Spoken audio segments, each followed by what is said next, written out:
last time, we'll use you guys. Morgan, I think it was, in office hours said, so you're telling me that whether it's resistance training or endurance training, there's a change in gene expression inside the active muscle. And it's really a change. The difference is which proteins get activated. In endurance training, you primarily make more mitochondrial enzymes, the enzymes of aerobic metabolism. In resistance training, your stress of the workout is not enough force. You don't have enough sarcomers, and so naturally enough, the adaptation is to make more sarcomers. So in both cases, protein expressions go up, but it's different sets of proteins. Is that okay? My PowerPoint is finally opening so we can start. There we go.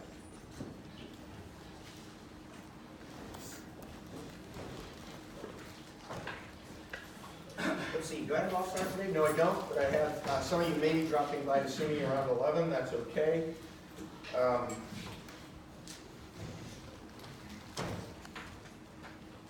There, look, it's not purple anymore. So here's a nice summary slide of what we were talking about last time.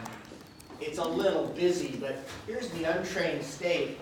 And one of the secrets, you can read this to figure out what it's talking about. But see, the thickness of the line is reflecting how robust the energy system is.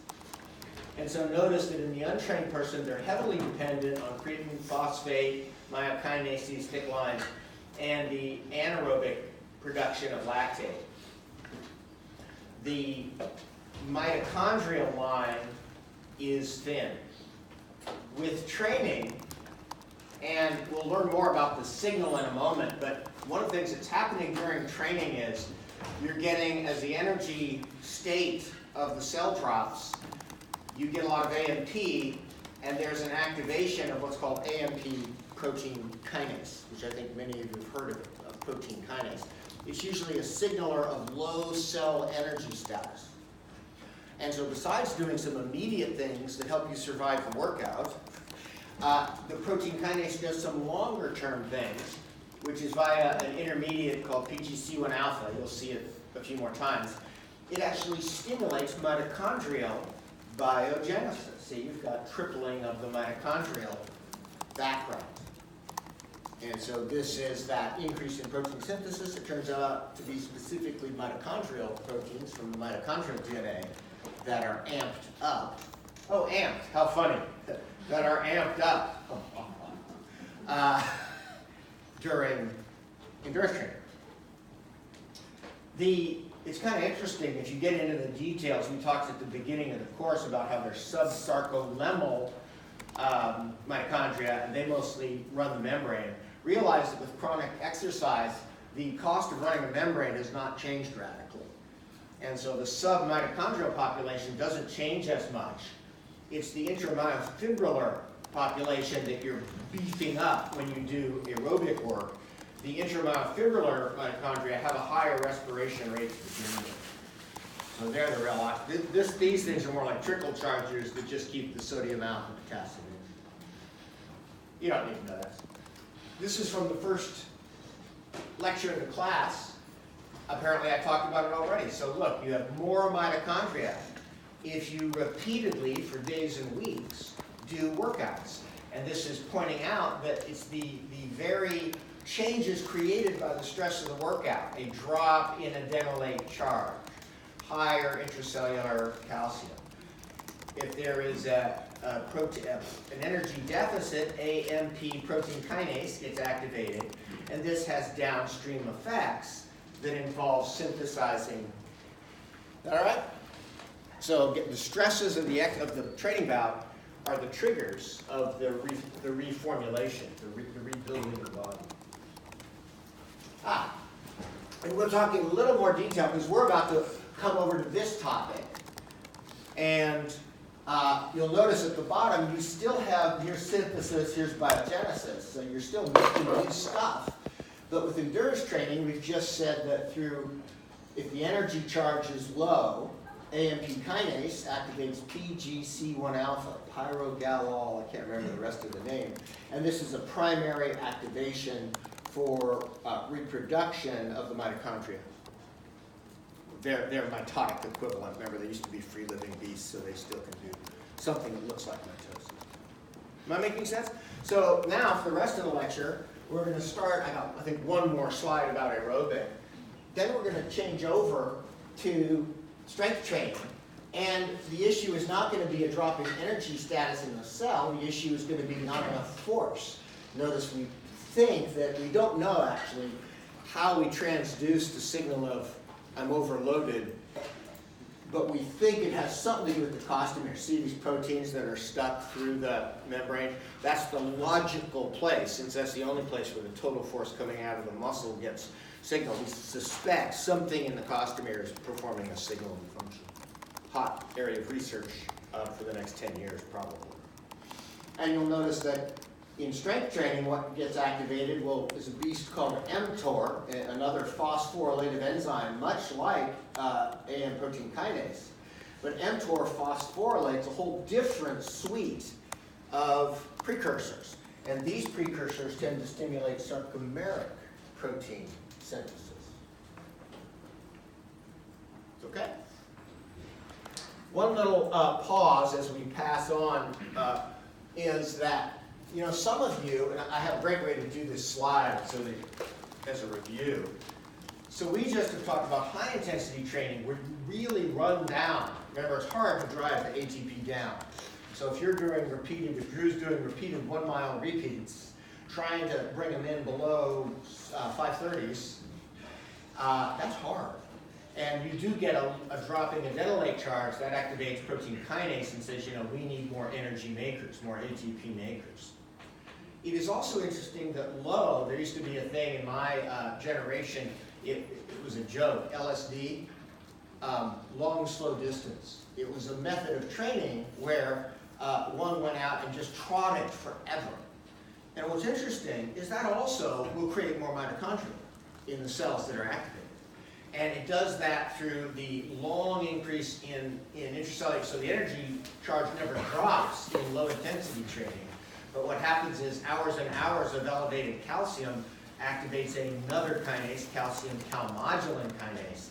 And that also is a signal that, so this one is, hey, we appear to be on the Hodge walking 20 miles a day. We need better energy building in the cells that are active. Does that make sense? Now, see if you've integrated what I taught last time about recruitment. So tell me about the total muscle mass that is adding new mitochondria in this kind of training versus that kind of training. Yeah, but in the low intensity training, because of the size principle, you're recruiting fewer cells. And while those cells are adapting quite nicely, this kind of training is actually adapting more of the total muscle mass involved in the running. That make sense? Most modern coaches use a combo of this for distance. A final aside, I told you I hit a lot of hormone stuff throughout the lecture. Once you're fully adapted for endurance work, the hormone response to a single bout of work drops way down. You don't have to do as hard. So, here's your plasma glucose. Notice the untrained person after 3 hours is draining their glucose. Well, once you've increased the size of that glycogen granule and increase the fat oxidation capacity of the cells, they simply don't suck the bloodstream dry. They have a bigger resource of their own. Insulin, remember how we say insulin has to be suppressed? Well, look, you're suppressing insulin less for the same work value. Which, by the way, is really useful if you're going 3 hours and you're going to throw something in your gut. It would be nice to be able to pull it out of your gut and send it places. And glucagon. Do you need as much glucagon support? Remember, glucagon mostly drains glycogen from the liver. Do you need to be dropping as much glucose out of the, right? You don't need it. And so, in many ways, the way I think about this is, once your horsey gets bigger, you originally have a horse and it's pulling a drag. And if the horse is small, you have to whip it a lot. Go, go, go! Whipping being the effect of hormones on the cell. If over time your horse starts to get really bulked up, now you don't have to, you just touch its shoulder with the quirk, and it's off, because it's a bigger horsey. It doesn't need the hormone modulation that the nervous system provides. Is that okay? Good for you. So this is actually stress relief, if you want to put it that way. Since all of these hormones are being secreted in proportion to the stress, once the body's rebuilt itself, the same workload is just less stressful. So there's a summary of what we talked about training, and you can read it on your own. Let's talk about resistance. So I have resistance to training. So in high loading training, and you tend to not see the adaptations we're about to talk about. Oh, that's really nice. We talked a little bit about how even in sprinting activity, you're probably barely recruiting a third of the total muscle mass used in those muscles, right? Even in high intensity repeated, you're still taking 200 strides if you're running a 400 meter. So actually more like taking 400 strides. But the point is, until the load gets above 50% of maximum voluntary contraction and is recruiting about 80% of the muscle, you tend to not see the changes that we're about to talk about. So loading has traditionally been the quintessential trigger for the resistance training adaptation. If you're not lifting heavy, you're not really getting these results. It doesn't have to be 1 rep max, but heavier than 50%. The major difference you see is in this adaptation, what we're going to see is functionally what we see is strength rather than endurance. So high immediate force level, but not endurance. And then we see that that's coming out of the subcellular organelle, the sarcomere, the myofibrils. The main changes, the way you institute this, is you increase the cross-sectional area of each cell by adding to each myofibril inside of it, more cables of sarcomeres inside. We do not undergo hyperplasia. Hyperplasia is the technical term for adding more cells. Remember, livers can undergo hyperplasia. You can cut out one lobe of a liver, install it in someone else, and both the subjects grow back full livers. That's cool. That's not muscle. Muscle, you add no new muscle cells after birth. Oh, and we mentioned before that the wiring, so each cell gets bigger, but it's not like you're adding more cells and you're not adding more cells to each motor unit. So the wiring stays the same. This figure didn't really do it for me. It's pointing out that the changes are always adding more total cross bridges. So in the muscle fiber, you add more myofibrils that increases the cross-sectional area of each cell. The motor unit stays the same, but if each one of the fibers inside of the motor unit has gotten bigger, your summed cross-sectional area in each motor unit does make more force because there's bigger cells in it. And then finally, when you get into the whole muscle, it's really about, you add all that up. Let's see, each fiber is bigger. How are they oriented? That doesn't change. And the size, let's see. I didn't like that slide. I'm going to throw it out next time. So the next 6 slides are all an orientation to the basic phenomenon of adaptation, what we see with resistance training. And we're going to come back to these basic phenomenon as we try to figure out what is the mechanism, what drives the strength adaptation.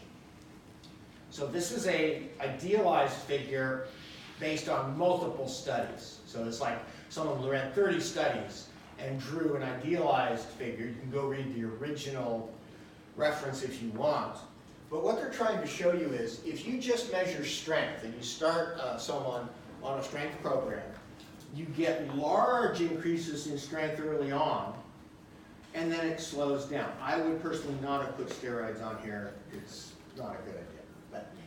So you get a big increase in strength early, and this line, again, why are we making figures with no units? I think did I do it? Good for me.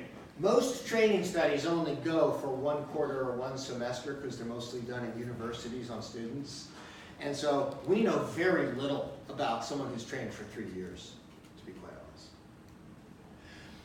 It is interesting that early on, when you first start lifting, the majority of your changes, and you guys have noticed this, you go in and you start lifting weights, and by the end of a week, you're already slapping more plates on the bar, right? Do you think your muscles have actually grown by a lot in 1 week? They've grown by almost nothing. Bodine can measure it if she removes your muscle and blends it up in a blender, but nice. That there's a few more milligrams of muscle, but that's not why you're stronger. In the early phases, the first month of a training program, by far the greatest gains are coming from what we call the neural adaptation. I hesitate to call it learning because you'll think it's conscious. It's not conscious. Something is happening inside the motor cortex that is optimizing force expression for that particular movement.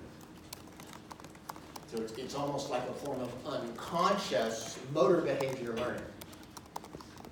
How do we optimize this sequence of contractions? It's that kind of thing. After that time, notice hypertrophy does start right away. Dr. Bodine was able to show after a single workload, she could actually measure hypertrophy. It was only a few milligrams of, in a mouse, it's tiny. But it starts right away. But because you're getting little tiny pulses of 1 to 2% additional weight in a muscle with each workout, it takes a while for it to add up. And so that's what is hypertrophic. So you'll often hear people talk about the neural phase and the hypertrophic phase of resistance training. Is that making sense? Anyone know about P450 crap or P450X? It's some sort of training method that is sold on the internet, and their big hook line is muscle confusion, create muscle confusion. Okay, remember, muscles don't have memory, muscles don't have confusion either. What the whole idea of what P90X is doing is, when do you think most weight trainers, if they're not serious, quit? They quit when their gains stop happening. You cease to be rewarded. If you simply change to a different pattern of movement in the same muscle, you continue to see rapid gains in that new lift, which just keeps you coming back to lifting the weight. So in some ways, P90X is a motivational trick. It's just trying to change up the exercise so you personally don't become bored.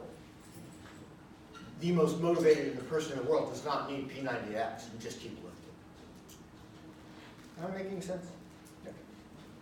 So I'm going to leave aside, because the I'm happy to talk about the neural adaptation in office hour. It's actually quite complex and hard to understand. We don't get it very well. How is the muscle getting stronger without adding mass? I can tell you some of the theories.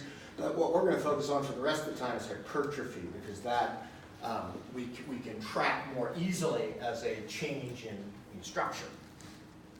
So if we're going to talk about changes in muscle mass in an adult, we really have to talk about flux. In many ways, this whole class is a study in flux, rate in versus rate out. So if you're talking about normal, notice the spigot here called protein synthesis, and the drain here, if these are running at equal amounts, the amount of degradation of each muscle, this stays constant. By the way, this degradation is such, the rate of degradation in most muscle is such that if you come back to your muscle 2 months later, it's molecularly a completely new muscle. All of the sarcomeres have turned over. All of the proteins have been replaced, which I find kind of amazing, that I am no longer wearing August's muscle, I'm wearing the fashionable November muscle.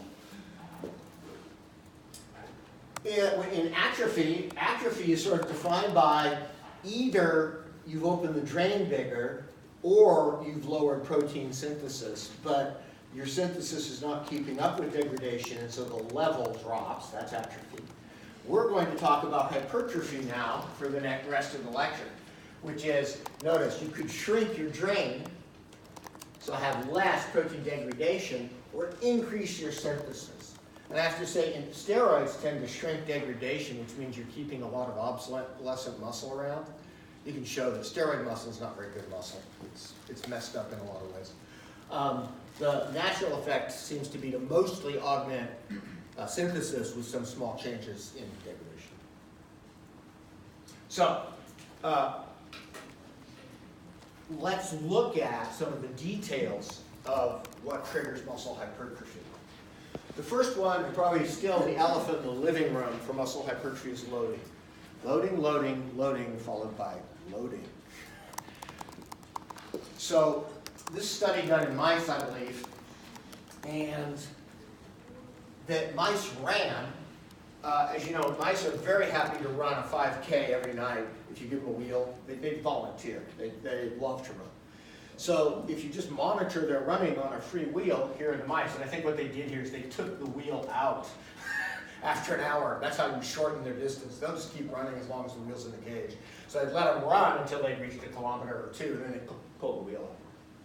So this is running unloaded, so the mice are only lifting their own body weight. It's remarkably small, just like with humans. If we're running hard, we're probably activating less than 20% of the maximum voluntary contraction with each stride. The loading is low. They had another wheel they put in the cage, which was resisted. It had a resistor in it, so the mouse kind of had to climb up and hang on the wheel to get it to go. And this created loading. It created work. So notice how very little muscle growth. We don't point out the distance runners and say, look at those huge legs. Right? They tend to have lean, attractive legs that are just natural, right? So there is no change in muscle weight in the unloaded running. With the loaded running, you see a line. What the researcher then did was calculate the Newton meters of work per kilogram of body weight for the whole thing. All of the unloaded running falls right here. And again, notice if you're thinking about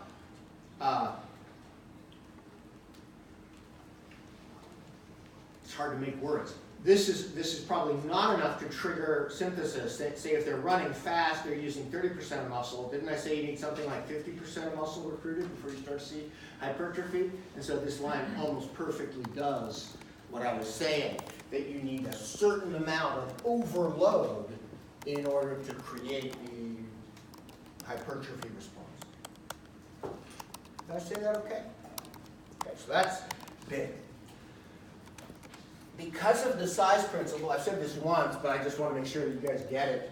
Because of the size principle, if you're lifting heavy, first you activate those, then you activate your in-betweens, and then you get the big ones. And so what this means is all muscle fibers participate in resistance training if you're going to true fatigue. And therefore all of them adapt. And so there's this misunderstanding that slow oxidative fibers don't know how to grow. They know how to grow just fine. They grow in exact proportion to their original size, like oxidative fibers. They never become, notice these started smaller than these. Okay, I get that. They're smaller fibers to begin with, but if you look at their proportionate growth, the smaller fibers grow and hypertrophy just as well. So whatever we look at as a mechanism has to apply to all cells. Just as an aside, we'll talk about sex differences at the end of the class, but there's been a huge confusion about, has anyone ever heard women can't make muscle during weight training because they don't have testosterone? We will show you multiple disproofs of that, including this is the first one. Okay, I get it so these are controls, they don't lift weights. This is before and after. People who don't lift weights don't change their muscle size. These are women exercisers who grew bigger muscle. These are men exercisers who grew bigger muscle. I understand that women are usually smaller critters. Okay? They come smaller, they leave smaller. But it doesn't mean they don't have proportionate growth.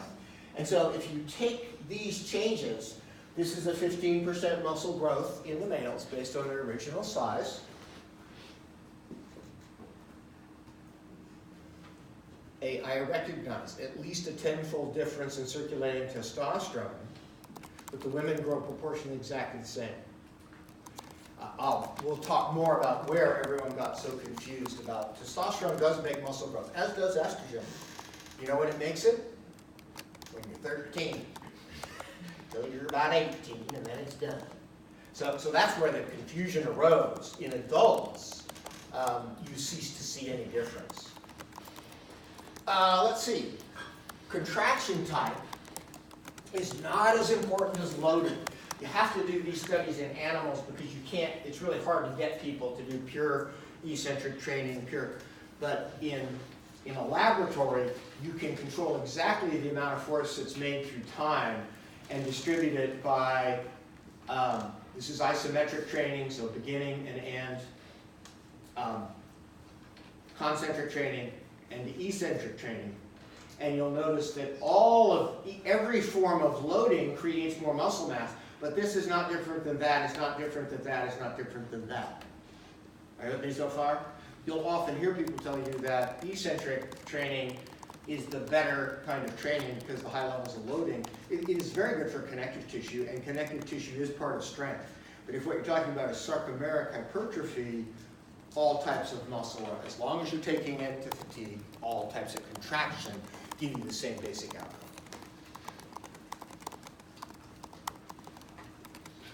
Oh God, I'm so glad. Any questions up to here? Is that kind of making sense? So take those last 6 slides as sort of, I would call it the phenomenology, if you want to put it that way. When people train, what do we see happen?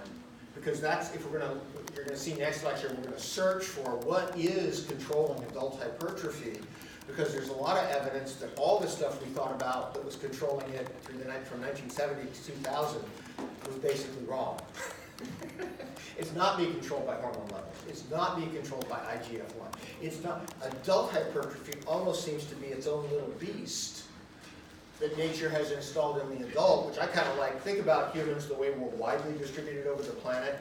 How on earth is there a way to know for the organism when it's born if it is a Nuba herdsman who's going to walk 10 miles herding the goats every day, or if it is a New Guinea tribesman who mostly farms in his yam garden, versus a diving Korean or Japanese woman who's a swimmer? How on earth can you know that when you're born? And so it's almost like nature has installed I call it the icing on the top, that when you finally get to adulthood, the final thing your body does is enhance the structures that you're actually using, and that's what we'll talk about next time. And it seems to not be all these other things. So in order to give you a decent view of this, I need to review a little bit how muscle grows through the lifespan, because indeed, we probably know 7 different mechanisms that make muscles grow. And this is what created so much confusion for the last 30 years, is everyone was trying to make, well, you'll see. And so what I'm saying is, I freely admit that stretch and insulin-like growth factor and growth hormone are tremendously important to make you a 7-year-old compared to the baby. But as you go further along, this is the range where surges of sex hormone are very important. Estrogen changed you gals forever. Testosterone changed us boys forever. But then it becomes a maintenance signal after age 20. The testosterone you have is mostly preserving fertility and trying to keep your hair on or actually make your hair fall out. Anyway, you'll see what I'm talking about. So, this is a preview of where I'm headed. And I'm talking about adult adaptive hypertrophy as a separate thing from simply making a bigger muscle. Our conception is that whatever makes adult hypertrophy is causing protein synthesis to be a heavier function than protein degradation. Right? The teeter-totter's going down, there's more protein synthesis. So this idea that satellite cells are recruited into the muscle, very important in muscle regeneration from damage, but I'll show you evidence that you can grow muscles quite nicely with no satellite cell recruitment at all. This idea that there's a hormone driven by growth hormone, all of these drugs have been abused, except myostatin's hard to get. All of these drugs have been abused in the gym, and it's remarkable how little evidence, there's huge evidence for their side effects. There's very little evidence about their effectiveness in making good muscle. And so what we'll rapidly see is there's plenty of new evidence since 2000. I couldn't have written this lecture 10 years ago. That these things are not the primary thing happening in adults who are growing new muscle. The primary thing is this very specialized icing on the cake, the thing that drives adult adaptive hypertrophy. And have you ever heard of mTOR? Yeah, so we'll talk about it. So let's go through the stages of growth. When you're first born, you get bigger. This is a mouse. this is, unfortunately, this study only goes for 60 days. That's 2 months. Does anyone here work with mice? Mice live 2 years? Anyone work with mice in their lab? It's around 2 years that a mouse lives. So this is a tiny this is like following a child up to age 16. So notice that the first thing is the myofiber length. So this is how long are the muscle fibers. This is that arrow, I believe, is sexual maturity. Remember, mice are a little shifted towards being sexually, it's sort of like 6-year-olds becoming sexually active. That's how mice are, they just breed fast. But notice that the length of each muscle cell grows once the beast is released from the uterus. There's room to grow. So they get longer. The cross-sectional area of the muscles also grows. Notice fiber length, notice how this is, I wish it went a little, if they'd gone 1 month longer, you'd watch this stop as the murine skeleton ceases to grow. So this would then stabilize. And I will freely admit that during growth, myonuclei are being added because you're having huge changes. This cell has gotten 5 times longer than it arrived, and it's increased in weight by 700%. The cross-sectional area by 700%. So yeah, you must add myonuclei in that situation.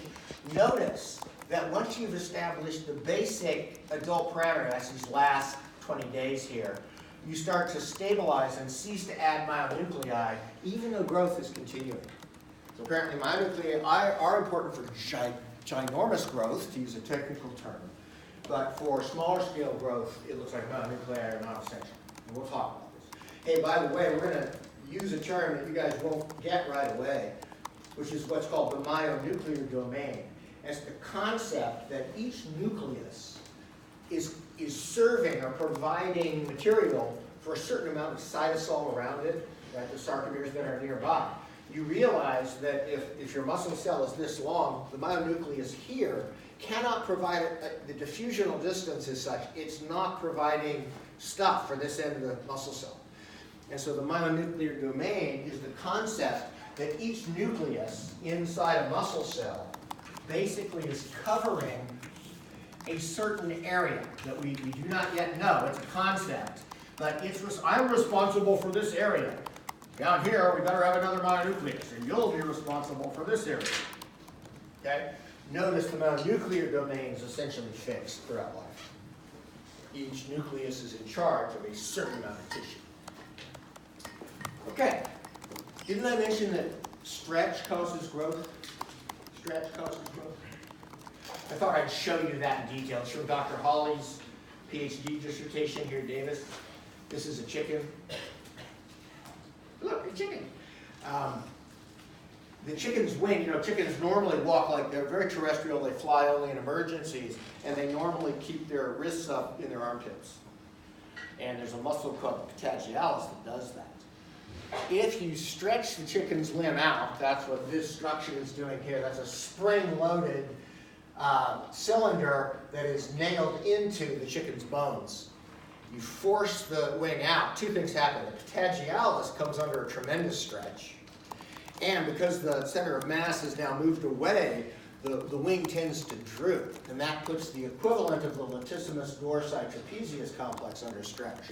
So 2 muscles are stretched when you force the limb out to this stretched position. And just leave it there for weeks, 5 weeks. You with me? Okay. So here are the patagialis, the latissimus dorsi. Notice that here's unstretched. The other limb is getting the same nutrition and the same hormones. You would agree? It's attached to the chicken. It's not stretched. This one is. Notice, with each intervention, this is unstretched, stretched, they're getting something like a 30% increase in the length of the sarcomeres inside the muscle. And notice it triggers an adaptive change that adds length under the stretch condition to the sarcomeres. One of the background problems of this study is the chickens are not fully grown, and so the unstretched limb also grows because they're 7-week-old sub-adults. So you have to kind of think about these things. This is showing you what happens inside the muscle where it's responded to 24/7 stretch. This is a basic sarcomere. You see it? At Elsamo. Then this is, he puts the stretch on and immediately sacrificed a couple chickens to see how effective at the molecular level was the stretch. Notice you've moved this is about a 40% stretch in this particular figure. With me? Now then you let base, you leave the chicken alone, you just let it wander around. You come back 2 weeks later, you fixed it. How did it fix it? It fixed it. Well, with a 40% stretch, what that means is if you put in 2 new sarcomeres, end on end, for every 5 existing sarcomeres, that will immediately bring that level of stretch back to here. And so what's happened here is under stretch, you've had the very rare phenomenon of series sarcomere addition to restore optimal overlap. By the way, you can almost see optimal overlap. See, here you can't see it because of the prep. But you see how there's barely any overlap between actin and myosin, that dark band there? See how thin it is? Notice after it's restored, that overlap is almost doubled. That's what the body's holding constant. By mechanisms that we do not yet know, how it's measuring that and deciding how many sarcomeres to add, but it does it. See that? Okay. Now, not only, oh, by the way, when do you suppose this phenomenon would be most important in human growth? When the children are getting longer, right? As long as your skeleton, and this is really cool because you get a twofer. All you got to do is grow the skeleton, and the muscle will automatically chase it. Moreover, not only does the muscle lengthen under stretch, the stretch causes it to become stronger. More sarcomeres are added side by side, not just series. And so this is looking at, let's just look over here. This is the mean size of each fiber in the biopsy. So these are very accurate measurements because you might have 1,000 fibers and you're measuring how much they've grown compared to the first biopsy you took. So this is a highly accurate measurement. Notice again, the unstretched limb is growing, and what you're seeing here is basically a doubling, 100% growth of the muscle fiber in this growing chick. Notice that you get about double that under stretch. It's even more dramatic in the latissimus dorsi, where again, you're getting roughly a doubling, or you're going from 12 to almost 24, but you're getting more like a 200% increase in size in the stretched muscle. So stretch, which is probably operative during growth of the skeleton, creates both longer muscles, it has to do that to keep them working, and stronger muscles. Is that okay? Next step in growth. We tend to seal our epiphyseal growth plates in humans, tend to seal very close to the time of sexual maturity. Once those growth plates seal, you will not have a lot more growth-driven or skeletal-driven growth. We change from a generic term we call children into men and women. Children are not highly sexually differentiated. By the way, there's no functional differences between, if you take 8-year-old boys and girls and let them play soccer together, there's no functional differences, except those created by the culture. If the culture has deprived the women of activity, they won't work very well. But when we hit adolescence, and I could use an estrogen curve here too. It does the same thing. The values are different, and there's that weird monthly cycling. But this is serum testosterone. Notice that the place where it starts to double every little bit of time, from 50 up to 500, is exactly where in this curve, let's see, these are males, the dots with bars, the dotty dots, those are females. These are the males. Notice that their testosterone surge leads to an increase in muscle growth, trailing by a couple of years. And I want to point out that one of the great confusions is, because we've done this study a bunch of times, once this stabilizes at 500, some of you may have stabilized at 800.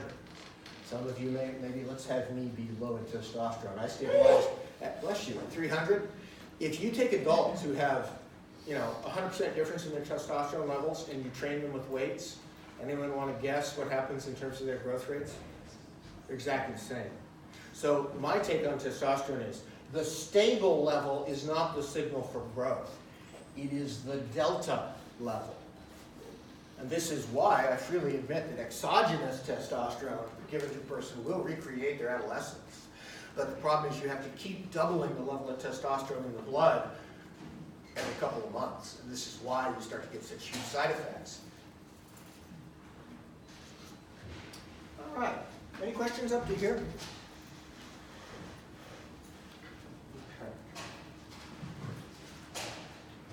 Has anyone ever heard of myostatin? Did they teach you about this in BIS at all? So I'm noticing Greg, who has a particular interest in muscle growth, knows about it, the rest of you don't, and that's about right. We've only known about myostatin since about 2000, it was discovered.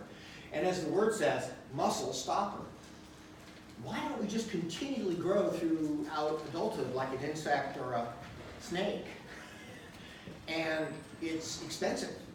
And so once you finish the adolescent growth spurts, so in late adolescence, this myostatin hormone terminates muscle growth.